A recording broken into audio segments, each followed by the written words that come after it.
Hello বন্ধুরা, কেমন আছো তোমরা? আমি চিম্পু।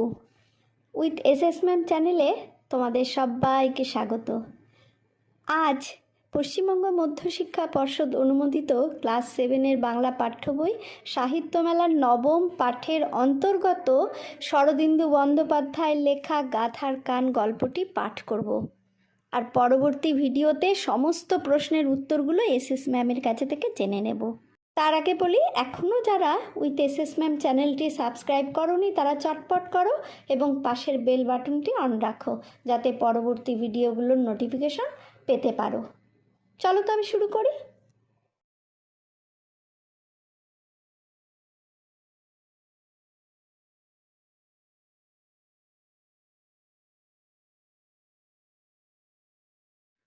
টাউন স্কুলের সঙ্গে মিশন স্কুলের ফুটবল ম্যাচ, কাপ ফাইনাল শহরের মধ্যে বেশ একটু সাড়া পড়ে গেছে। এই দুই স্কুলের ছেলেদের মধ্যে চিরকালের রেষারেষি, তাই আজকের খেলাটা যে খুব জমবে তাতে সন্দেহ নেই। 5টা থেকে খেলা আরম্ভ হবে, কিন্তু 4টে বাজতে না বাজতেই মাঠের লোক জমতে আরম্ভ করেছে। দুই স্কুলের ছেলেরা মাঠের দুধারে কাতার দিয়ে দাঁড়িয়েছে, কিন্তু দুই পক্ষের খেলোয়াড়েরা এখনো মাঠে দেখা যায়নি। তারা রণসজ্জায় সজ্জিত হচ্ছে। খেলার মাঠ থেকে কিছু দূরে একটা বটগাছের তলায় টাউন স্কুলের ছেলেরা তৈরি হচ্ছিল। গিরিন তাদের ক্যাপ্টেন। সে হাফ প্যান্টে কোমর বন্ধ বাঁধতে বাঁধতে বললে, আরো 15 মিনিট বাকি, এখনো সমরেশ ফিরল না, আজ সর্বনাশ হলো দেখছি। টুনু টাউন স্কুলের একজন খেলোয়াড়, দেখতে অতি ক্ষীণ। সে জার্সির মধ্যে মাথা ঢোকাতে ঢোকাতে জিজ্ঞেস করলে, সমরেশদা কোথায় গেছে? প্রণব সাজসজ্জা শেষ করে ঘাসের উপর পা ছড়িয়ে বসেছিল। তার কপালে দুশ্চিন্তার ভ্রুকুটি। সে বললে, সমরেশ তুক করতে গেছে। টুনু একে ছেলে মানুষ, তাই সবে এবছর থেকে স্কুল টিমে স্থান পেয়েছে। সে ভেতরকার সব কথা জানতো না। অবাক হয়ে বললে, তুক কিসের পানুদা? প্রণব বিরক্ত হয়ে বললে, জানিস না খেলার আগে গাধার কান না মরলে আমরা হেরে যাই? টুনু কিছুক্ষণ হাঁ করে চেয়ে থেকে বললে, যা, তুমি ঠাট্টা করছো। ঠাট্টা? প্রণব চোখ পাকিয়ে বললে, তোর সঙ্গে আমি ঠাট্টা করব? বলেই টুনুর কানের দিকে হাত বাড়ালে। টুনু তাড়াতাড়ি কান সরিয়ে নিয়ে বললে, তবে কি সত্যি সমরেশদা গাধার কান বলতে গেছে? সত্যি না তো কি মিথ্যে বলছি? হি হি, গাধার কান। টুনু হঠাৎ হেসে উঠল। গিরিন ভুরু কুচকে বললে, হাসছিস যে? গাধার কান মলা হাসির কথা নাকি? গেল বছর গাধার কান মলে আমরা কাপ জিতেছি, তার আগের বছর গাধা পাওয়া গেল না। এই সময় হন্তদন্তভাবে সমরেশ এসে উপস্থিত হলো। তাকে দেখে সকলে একসঙ্গে বলে উঠল, কি হলো কি হলো? সমরেশের চুল উস্কো খুস্কো, মুখ শুকনো। সে বিমর্ষভাবে বললে, পেলুম না, শহরে কোথাও একটি গাধা নেই। সেই বেলা 1টা থেকে খুঁজে বেড়াচ্ছি। ঘাটে খুঁজেছিলি? ঘাটে, মাঠে, ধোবার বাড়িতে, কোথাও খুঁজতে বাকি রাখিনি। নো গাধা। আশ্চর্য, আজকের দিনেই গাধাগুলো লোপাট হয়ে গেল। সকলের মুখেই বিপদের ছায়া পড়ল। গিরিন বললে, আর কি হবে? নে সমরেশ, শিগগির তৈরি হয়ে নে, আর সময় নেই। সমরেশ বিমর্ষ মুখে জার্সি পরতে লাগলো।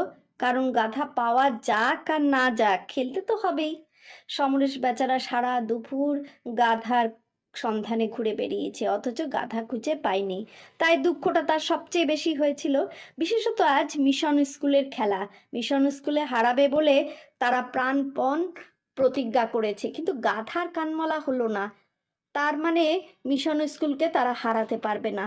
আহা, একটা গাধার বাচ্চাও যদি পাওয়া যেত। সমরেশ পায়ে অ্যাঙ্কলেট আঁটতে আঁটতে এই কথা ভাবছিল, এমন সময় তার কানে খিক খিক শব্দ এলো। সে মুখ তুলে দেখলে টুনু 2 হাঁটুর মধ্যে মাথা গুজে হাসি চাপবার চেষ্টা করছে। সমরেশ কড়া সুরে বললে, হাসছিস কেন রে টুনু? টুনুর সব কথাতেই হাসি, শুনলে এত রাগ হয়। হাসি চাপবার চেষ্টায় টুনুর চোখে জল এসে পড়েছিল। সে মুখ তুলে বললে, না সমরেশ দা, বলেই জোরে হেসে ফেললে। হি হি হি, সমরেশ দা, তুমি সারা দুপুর গাধার কান মলবার জন্যে ঘুরে বেড়ালে, আর একটাও গাধা পেলে না। হি, তুক করা হলো না। সমরেশ লাফিয়ে গিয়ে টুনুর কান ধরে আচ্ছা করে মলে দিয়ে বললে, হাসি? তুক করার নামে হাসি? ছুচো কোথাকার! আজ আমরা হেরে যাব আর হাসি পাচ্ছে? কাঁদো কাঁদো হয়ে টুনু বললে, কে বললে হেরে যাব? বলবে আবার কে? আমরা সবাই জানি যখন গাধা পাওয়া যায়নি। কক্ষনো না, দেখে নিও, কান ছেড়ে দাও, লাগছে। গিরিন বললে, ছেড়ে দে সমর, খেলার আগে আর কিছু বলিসনি, যদি হেরে যাই। এই সময় মাঠে রেফারির বাঁশি বেজে উঠল। দুই পক্ষের খেলোয়াড়রা মাঠে গিয়ে দাঁড়ালো। ফেরারি দিব্যেন্দুবাবুকে দেখে টুনু গিরিনের কানে কানে ফিসফিস করে বললে, ও গিরিন্দা, রেফারি যে দিব্যেন্দুবাবু। দিব্যেন্দুবাবুকে বাঁশি হাতে দেখে গিরিনও দমে গেছিল, তবু সে বলল, তাতে কি হয়েছে? দিব্যেন্দুবাবু যে জিলিপি খায়। চুপ! স্কুলের ছেলেরা সবাই জানতো যে দিব্যেন্দুবাবু জিলিপি খেতে বড় ভালোবাসেন, আর ম্যাচের আগে যে পক্ষ তাকে জিলিপি খাওয়া তিনি সেই পক্ষকে জিতিয়ে দেবার চেষ্টা করেন। যা হোক, এখন তো আর উপায় নেই। মিশন স্কুলের ছেলেরা নিশ্চয়ই তাকে পেট ভরে জিলিপি খাইয়েছে। টাউন স্কুলের খেলোয়াড়গণ আরও মুচড়ে গেল। দিব্যেন্দুবাবু টস করলেন। গিরিন ব্যাকে খেলে, সমরেশ খেলে হাফ ব্যাক থেকে, আর টুনু রাইট ইন। তাদের দলে বাকি ছেলেরাও বেশ ভালো খেলে, কিন্তু এই তিনজনের উপরেই ভরসা। টুনু ছেলেটি রোগা পটকা, কিন্তু বল তার পায়ে পড়লে তাকে আটকানো শক্ত। দৌড়তে পারে সে ঠিক হরিণের মতো। মিশন স্কুলের দলও খুব মজবুত, আর বেশিরভাগ বুট পরে খেলে, গায়ে জোরও বেশি। কাজেই দুই দলের মধ্যে কারা জিতবে তা আগে থাকতে বলা শক্ত। প্রথম মিনিট 10 মিশন স্কুল চেপে রইল। বল আর টাউন স্কুলের গোলের কাছ থেকে দূরে যায় না। গিরিন আর সমরেশ প্রাণপণে বল বের করে দেওয়ার চেষ্টা করতে লাগলো, কিন্তু তবু গোল বাঁচাতে বাঁচাতে গোলকিপার প্রশান্ত হিমশিম খেয়ে গেল।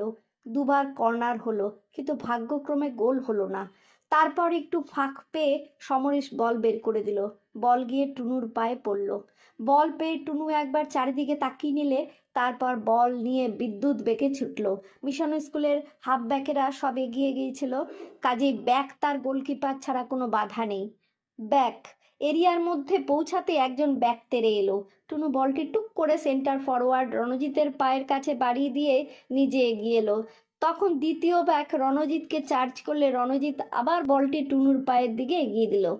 সামনে আর ব্যাক কেউ নেই, শুধু গোলকিপার। টুনু বল নিয়ে তীরের মতো গোলের পানে দৌড়লো, কিন্তু বল গোলে শুট করবার আগেই ব্যাক দুজন পিছন থেকে দুটো দৈত্যের মতো হুড়মুড় করে টুনুর ঘাড়ের উপর এসে পড়ল। একজন মারলে টুনুর পায়ে বুটশুদ্ধ এক লাথি, টুনু তো হুমড়ি খেয়ে পড়ে গেল। অমনি দ্বিতীয় ব্যাক বল কিক করে বের করে দিল। দিব্যেন্দুবাবু বাঁশি বাজালো। টুনু গড়াতে গড়াতে উঠে পড়ে ভাবলে, নিশ্চয়ই দিব্যেন্দুবাবু ফাউল দিয়েছেন, পেনাল্টি। কিন্তু হায়, দিব্যেন্দুবাবু পেনাল্টি দিলেন না, উল্টে টাউন স্কুলের বিরুদ্ধে অফসাইড দিলেন। রণজিৎ নাকি অফসাইডে ছিল। আবার খেলা চলতে লাগলো। টুনু ডান পায়ের বুড়ো আঙুলে বিষম লেগেছিল। সে ন্যাংচাতে ন্যাংচাতে গিয়ে গিরিনকে বলল, দেখলে গিরিনদা, দিব্যেন্দুবাবু জিলিপি। গিরিন বলল, এখন ওসব কথা নয়, নিজের জায়গায় যা। দিব্যেন্দুবাবু যা খুশি করুন, আজ তোকে গোল দিতে হবে, মনে থাকে যেন। ছল ছল চোখে টুনু বললে, কিন্তু আমার বুড়ো আঙুলটা ভেঙে গেছে যে। গিরিন বলল, তা যাক, কিন্তু গোল দেওয়া চাই। টুনু খোঁড়াতে খোঁড়াতে নিজের জায়গায় গিয়ে দাঁড়ালো। খেলা তখন বেশ জোর চলছে। একবার এ দল গোলের কাছে বল নিয়ে যাচ্ছে, একবার ও দল নিয়ে যাচ্ছে। ক্রমে হাফ টাইমের সময় এগিয়ে আসতে লাগলো। আর 5 মিনিট বাকি। টুনু আরও দু একবার বল পেলে, কিন্তু বেচারার পা বেজায় ব্যথা করছিল, সে বেশি দৌড়াতে পারল না। বল আর একজনকে পাস করে দিয়ে চুপ করে দাঁড়িয়ে রইল। তারপর হঠাৎ মিশন স্কুল একটা গোল দিল। তাদের 5জন ফরওয়ার্ড একসঙ্গে বল নিয়ে গোলের মধ্যে ঢুকে গেল, কেউ তাদের আটকাতে পারলে না। আবার খেলা আরম্ভ হলো। একটা গোল দিয়ে মিশন স্কুলের উৎসাহ 10 গুণ বেড়ে গিয়েছিল। তারা দুর্দান্তভাবে খেলতে লাগলো। আবার গোল হয়, কিন্তু আর গোল হবার আগেই হাফ টাইমের বাঁশি বাজলো। হাফ টাইম হলে গিরিন এসে বললে, টুনু, তোর পায়ে কি হয়েছে দেখি। খেলোয়াড়েরা মাঠের মাঝখানে গোল হয়ে বসেছিল। কেউ বরফ খাচ্ছিল, কেউ লেবু চুষছিল। টুনু আঙুলের বরফ চেপে বসেছিল। আস্তে আস্তে পা বার করে দিলে। কই, কি হয়েছে বলে গিরিন আঙুল ধরে টান দিলে। উহ, ছেড়ে দাও গিরিন্দা, বড্ড লাগছে, আঙুলের মাথাটা একেবারে মটকে গেছে। ও কিছু নয়, এই দেখ আমার কি হয়েছে। টুনু দেখলে গিরিনের হাঁটুর নিচে ঠিক কদবেলের মতো ফুলে উঠেছে। সে বললে, উহ, খুব ব্যথা করছে। দূর, খেলার সময় কি আর ওসব মনে থাকে। তারপর টুনুর পাশে বসে তার গলা জড়িয়ে ধরে গিরিন বললে, টুনু, আজ তুই ভরসা। একটা গোলে হেরে আছি, সে কিছুই নয়, কিন্তু তুই যদি চেষ্টা করিস তাহলে 3টে গোল দিতে পারিস। টুনুর বুক ফুলে উঠল। সে বলল, পারবো, কিন্তু পায়ের ব্যথায় যে দৌড়তে পারছি না। পায়ের ব্যথা ভুলে যা, শুধু মনে রাখ আজ আমাদের জিততেই হবে। উৎসাহে ও উত্তেজনায় টুনুর গলা কেঁপে গেল, সে শুধু বললে আচ্ছা। হাফ টাইমের পর আবার খেলা আরম্ভ হলো। এবার খেলা শুরু হতে না হতেই টুনুর কাছে বল গেল। পায়ের ব্যথা ভুলে টুনু বল নিয়ে দৌড়লো। এবার তার প্রতিজ্ঞা সে গোল দেবেই। দুজন হাফব্যাক টুনুকে আক্রমণ করলে তাদের পাশ কাটিয়ে বল নিয়ে আবার দৌড়লো। সামনে দুজন হুমদো ব্যাক, টুনু কি করে, ব্যাক দুজনের মাথার উপর দিয়ে বল তুলে আবার ছুটলো। বলটা পড়েছিল ঠিক গোলকিপার আর টুনুর মাঝামাঝি। দুজনেই বল ধরবার জন্য ছুটে গেল। দুজনের মধ্যে লাগলো ভীষণ ঠোকাঠুকি। টুনু বেচারি উল্টে পড়ে গেল। বলটা কিন্তু গড়াতে গড়াতে গিয়ে গোলে ঢুকলো। গোল গোল! দর্শকের এক অংশে বিরাট চিৎকার উঠল। অন্য অংশ চুপ করে রইল। কিন্তু এবার আর অফসাইড বলার জো নেই। টুনু একলা গোল দিয়েছে, দিব্যেন্দুবাবু গোল দিলেন। টুনু এই ফাঁকে গিরিনকে বলে এলো, গিরিনদা আঙুল ঠিক হয়ে গেছে। গিরিন তাকে জড়িয়ে ধরে বললে, সে কি রে, কী করে ঠিক হলো? ওই যে গোলকিপারের সঙ্গে ধাক্কা লাগলো, ব্যাস ঠিক হয়ে গেছে। এবার ঝড়ের মতো খেলা আরম্ভ হলো। মিশন স্কুলের ছেলেরা ভালো খেলোয়াড়, তারা প্রাণপণে খেলতে লাগলো। তাদের একটা দোষ, হারবার উপক্রম হলেই তারা মারামারি করে খেলতে আরম্ভ করে। কিন্তু মারামারি করে তারা বিশেষ সুবিধা করতে পারলো না, কারণ টাউন স্কুলের ছেলেরা এমনভাবে খেলে যে গায়ে গা ঠেকে না।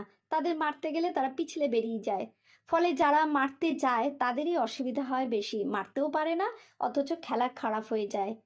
টুনু এবার অদ্ভুত খেলা খেলতে আরম্ভ করলে। তাকে 5জন লোক ঘিরে থাকে, তবু আটকাতে পারে না।